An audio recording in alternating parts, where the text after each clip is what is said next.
Okay, true believers, welcome to today's case. It's a paranormal case, and we're gonna do something a little bit different than what we do normally.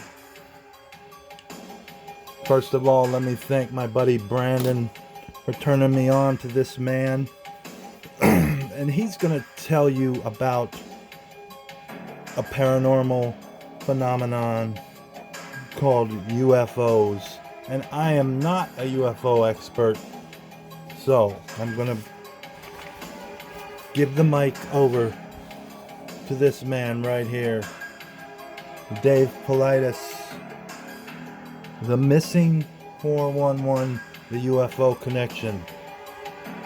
And I'm gonna draw him while he's talking to you instead of me this time. We're gonna listen to Mr. Paulides. He's more of an expert on this subject than me, and we're gonna be talking about the unsolved mystery of UFOs and the connection to missing people. This is right up our alleyway, folks. Without further ado, we're going to get right into it in a moment. Buy the DVD from me. So number one of the oldest documents we have is biblical reference. And look, it doesn't matter to me if you believe in what the Bible says. It's an old book. Let's put it at that, at the minimum. Now, I'm not saying it's not highly important, because I do believe it is. And I do believe it's a biblical reference. But let's go back there and see what a couple of segments of the Bible say that might be referencing a UFO. So in Genesis 1:26-28, before human life is created, God speaks in terms of us, planning to create human beings. Then God said, "Let us make man in our image, according to our likeness, and let them rule over the fish of the sea, and over the birds of the sky, and over the cattle, and over all the earth, and over every creeping thing that creeps on earth." And God created man in his own image. In the image of God he created him. Male and female he created them. Some readers have suggested that the us to whom God is speaking are aliens. However, many Bible scholars believe that God is speaking in terms of the Trinity, Father, Son, and Holy Spirit, who are distinct yet united forms of himself. Now, there's two Bible passages that could be interpreted as referring to UFOs. They're in the Kings 2:1-12 and Zechariah 5:1-2. Elijah is taken to heaven by a celestial vehicle in front of his son Elisha. Quote, "As they were walking along and talking together, suddenly a chariot of fire and horses of fire appeared and separated the two of them. And Elijah went up to heaven in a whirlwind." In 2 Kings 2:11, Zechariah sees a flying scroll. "I see a flying scroll, 20 cubits long and 10 cubits wide," Zechariah 5:2. Now in Genesis 28:12, Jacob dreams of angels moving between heaven and earth. Let's think about that. He had a dream in which he saw a stairway resting on earth with its top reaching to heaven, and the angels of God were ascending and descending on it. What Jacob's dream shows is essentially interstellar travel, some may think. Jesus describes angels traveling in a similar way when he says in John 1:51, "You will see heaven open and the angels of God ascending and descending on the Son of Man." Now, some of you will say, no, this is just all biblical reference. I'm just saying, open your mind a bit, and maybe this is related in some distinct way. Now, in Psalm 115, semicolon 16 states, quote, "Even the heavens are the Lord's, but the earth has he given to the children of men." Think about that passage. Even the heavens are the Lord's, but the earth has he given to the children of men. Now in Isaiah 66, semicolon 1, quote, "Thus says the Lord, the heaven is my throne, and the earth is my footstool." The heaven is my throne, and the earth is my footstool. Somebody said one time, wouldn't it be something if on each stellar body there was a Bible that referenced just that stellar body, like Mars or Pluto or whatever? So those are just a couple. Now, what's also important is art. Art survives very well for hundreds, if not thousands of years. Now, I want you to get in front of a computer right now, if you can, whether it's on your phone or near a computer. I'm going to give you some old art references. And I can't show them to you because they're all copyrighted. But there was one called The Crucifixion of Christ, Kosovo, 1350. In the upper corners of the art are what looks like flying objects. And it hangs above a monastery in Kosovo. It's called The Crucifixion of Christ. It was done in Kosovo in 1350. And these little flying things, they're definitely flying. And it's a humanoid encased in one of them. In two of them, actually, in the upper corners. There's another one called The Baptism of Christ in 1710. There's a round cylindrical disc with 4 beams of light coming from below it. It's in the top of the art. The artist was Geld, and he was a student of Rembrandt. Now, was he possibly conveying some secret knowledge of the Vatican? Because it hangs in a museum in the UK. Now, we're going to talk about this more, but this is just putting your toe in the water. The Vatican. A lot of people don't know that the Vatican's been involved in planetary and UFO research for hundreds of years. Did you know that the Vatican has their own observatory in the United States? Probably didn't know that. And they have their own private library in Italy that nobody's allowed to see. Giddy up. Another piece of art called the Madonna with Saint Giovannini, late 1400s. There's a flying craft above her left shoulder. Again, the Madonna with Saint Giovannini, late 1400s. Look it up. There's another one called The Triumph of Summer Tapestry, 1538, made in Belgium. Looks like there's a modern UFO in the sky. This was in 1538. There's another one called The Miracle of the Snow, 1428 to 1432, Miracle of the Snow. And it's the legend of a snowfall summer day in Rome. And Jesus and Mary are sitting on a cylinder that's supposed to look like, and maybe be, some kind of object, maybe even a UFO.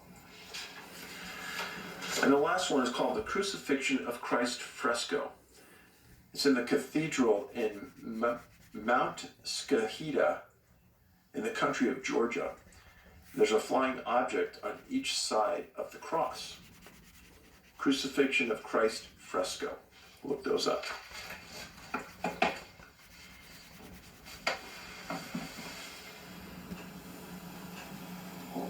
So, the point being that UFOs have been with us for thousands of years. These aren't new things. In various parts of the world, they've reported on them and then documented them in books and in art. Now, let's bring it a little closer to time. In the Smithsonian Magazine in August 2016, they had an article about Foo Fighters. And no, we're not talking about the rock band. Foo Fighters. If you don't know what they are, hold your taters. Towards the end of World War II, mission updates from the 415th Night Fighter Squadron took a mysterious turn. Along with details of dogfights over the German-occupied Rhine Valley, pilots began reporting inexplicable lights following their aircraft. One night in November 1944, a Bristol Beaufighter crew with the pilot Ed Schluter, radar observer Don Myers, and intelligence officer Fred Ringwald, was flying along the Rhine north of Strasbourg. They described seeing 8 to 10 bright orange lights off their left wing. Flying through the air at high speed, neither the airborne radar nor ground control registered anything nearby. Important point. Schluter turned toward the lights and they disappeared. The report continued. Later they appeared further away. The display continued for several minutes and then disappeared. Myers gave these objects a name, taking a nonsense word used by characters in the popular Smokey Stover firefighter cartoon, Foo Fighters. Reports kept coming in. The objects flew alongside aircraft at 200 miles per hour. They were red or orange or green. They appeared singly or with as many as 10 others in formation, and they often outmaneuvered the airplanes they were chasing. They never showed up on radar. Important point, folks. Richard Siebert, historian for the nearby 417th Night Fighter Squadron, heard many of these stories directly from the 415th crew members. The pilots were very professional. They gave the report, talked about the lights, but didn't speculate about them. Still, the pilots found the sightings unnerving. Scared shitless was how a 415th pilot described feeling that Keith Chester, author of a book about the incident. At the end of the year, an Associated Press war correspondent, Robert C. Wilson, celebrated the New Year's Eve with the 415th. The next day, a story on the Foo Fighters was featured on the front page of newspapers across the country. Other squadrons had seen them, but it was a number, consistency, and impact of the 415 crews, and the fact that the reporter listened to the airmen that finally prompted investigations into the sightings. Amateur psychologists, aviation buffs, and conspiracy theorists offered explanations, but none of the airmen found credible. They didn't believe they were hallucinating because of battle fatigue, typical, and because of lights caused no damage. The pilots doubted they came from a remote-controlled German secret weapons.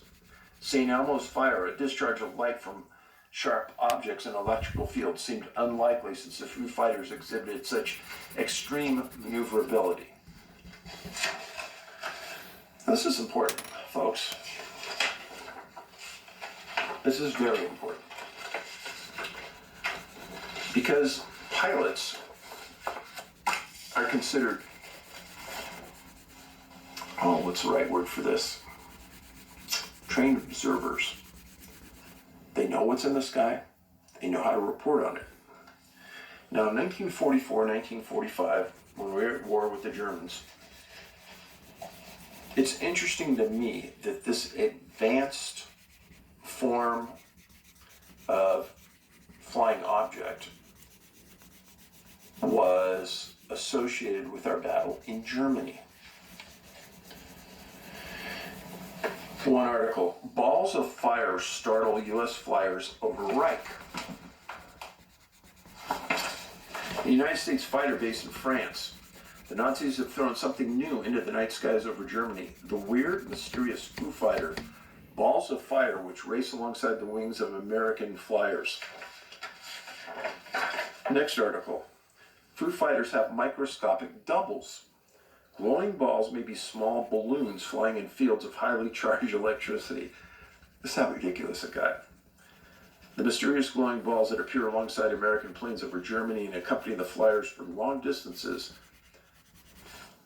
How could balloons fly 200 miles per hour? Giddy up. And now this is one of the best ones that I picked out for you. There's the article. And I'm going to read you this because this is important.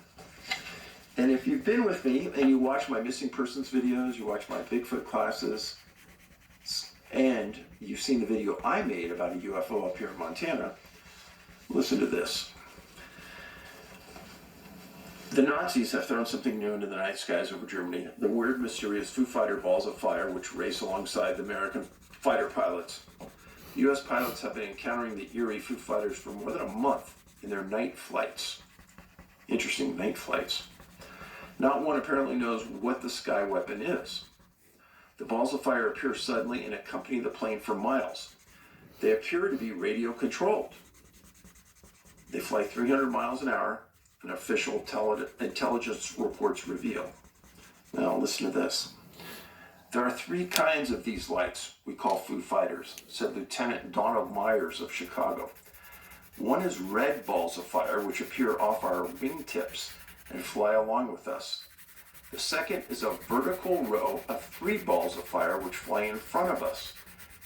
And the third group is about 15 lights which appear off in the distance, like a Christmas tree up in the air, and flicker on and flicker off. The pilots of these flight squadrons in operation since September 43 find these fiery balls the weirdest thing they have yet encountered. They are convinced that the Foo Fighters is designed to be a psychological weapon as well as military, although it is not the nature of the fireballs to attack. A Foo Fighter picked me up at about 700 feet and chased me 20 miles down the Rhine Valley, Myers said. I turned to starboard and 2 of the balls turned with me. I turned to the port side and they turned with me. We were going 260 miles an hour and the balls were keeping right with us. On another occasion, when the Foo Fighter picked up, I dived at 300 miles per hour and it kept right at our wingtips.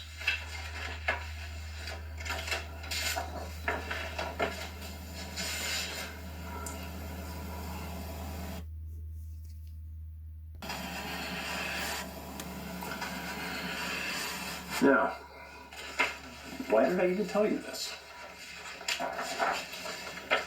Because they're UFO. What is a UFO? An unidentified flying object. Could be anything.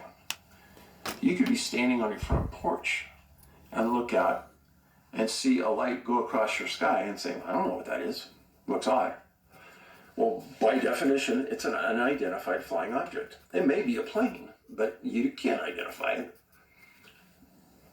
Now, these pilots, especially of the fighters that we had there, were the most advanced in the world. And they, through their intelligence, never heard of these. Now, today, what they remind me of today's everyday orb that we talk about. And the orbs can keep pace with planes. I've told you about this before. And they've never been known to injure somebody, per se, in the sky.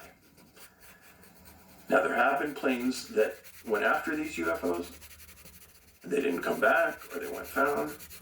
But direct correlation to them injuring a plane, I had a tough time finding that. Do I believe it happened? I believe it probably has happened. There was a commander in the Air Force, and years ago I went to his presentation, and he talked about many of the planes back in the 40s and 50s that we scrambled to look after UFOs. And when we scrambled these planes, we scrambled them armed. And he said, a great majority of the time, the planes didn't come back if they were armed. And what they learned is if you're going to scramble something, scramble a plane that is not armed. And they have a much greater chance of coming back. And that's how the Air Force changed their response. Now, to understand UFOs, if anybody truly says they understand UFOs, that would be a miracle. Because I don't even think our own government understands UFOs. Now, there's been several investigative bodies from the government that have pushed forward to say that they're investigating this. Now, each time they release some information, but not all information. And you remember something I told you many months ago? The government won't admit what they can't control. Well, what could that mean? Well, I've heard many people online say, I don't believe in UFOs. You know how crazy that statement sounds? I don't believe in UFOs. What do you mean? I could take you outside, and if we looked at the sky all day, I guarantee you would find 5 or 6 things in the sky that by definition would be UFOs. They probably have a mundane explanation in the end, but at the time you didn't know what they were. So by definition, they're UFOs. So when you hear people say, I don't believe in UFOs, it's a crazy statement. They really don't know what they're saying. They need to be much more defined with their English. But our government has a history of not telling us the truth about UFOs and other things. And how much do we know about these things? Well, as time has gone by and military officials retire, they move on, they do other things. What happens is that eventually some of the information comes out. Now, as we push forward with the classes, we're going to talk about some of the major events that have happened around the world that involve UFOs. Project Blue Book, Roswell, different crashes that have supposedly happened around the United States. And by the end of the class, you're going to be pretty well attuned to what's happened with all of these. Now, MUFON, the Mutual UFO Network, the largest organization of UFO researchers in the world, comes out with a newsletter every month. And we'll talk about these as we move forward. But the newsletters talk about a variety of things. And most of the articles in the newsletter are written by researchers that are working for MUFON. I've written several articles in there.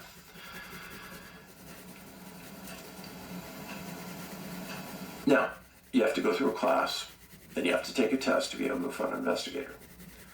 And really, a lot of the test has to do with identifying celestial bodies that people commonly make mistakes as saying, oh, they're a UFO. I personally don't think it's that easy to mistake a lot of things for UFOs. My number one rule, if it's stationary and it's not moving, I'm not too worried about it. Now, another thing we're going to do in this class is I'm going to bring in some tools that I have, that I use, and I'll explain to you how you can use them so you can see UFOs. Some of the tools are pretty expensive, but I've gotten a lot of mileage out of them. And in the last movie, Missing